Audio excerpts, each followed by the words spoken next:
Welcome back to Educator.com's English grammar course. This lesson is on sentence fragments. Let's get started.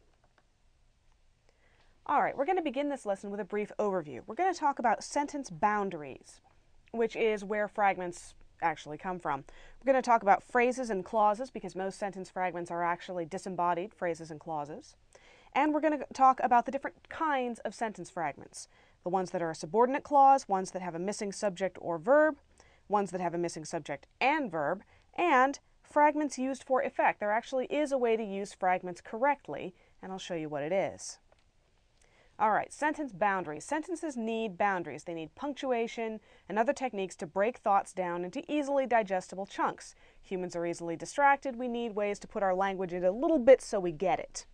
When there are too many boundaries, sentences end up as fragments. We've broken them down into pieces that are too small, which is where we get the word fragments.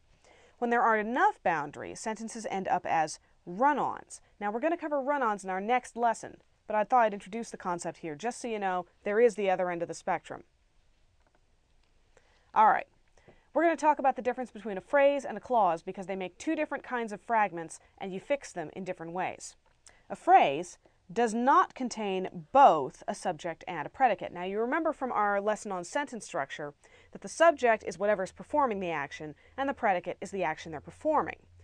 A phrase is missing one of those, possibly even both. It may contain one or the other, or it may contain neither of them, but it never ever has both. So we have things like to the store, which is a prepositional phrase. It has an object, but no subject, no predicate.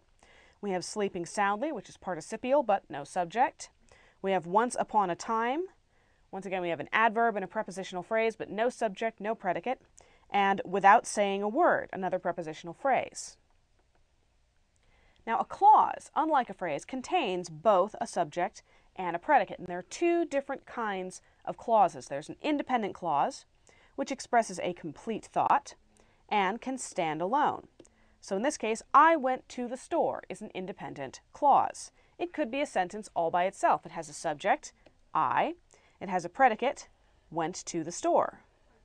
It works perfectly well as a sentence all by itself. It's independent. It doesn't need anything else. A dependent or subordinate clause, we use both names in English, unfortunately, cannot stand alone. It depends on another clause to do this. It begins with a subordinating conjunction or a relative pronoun.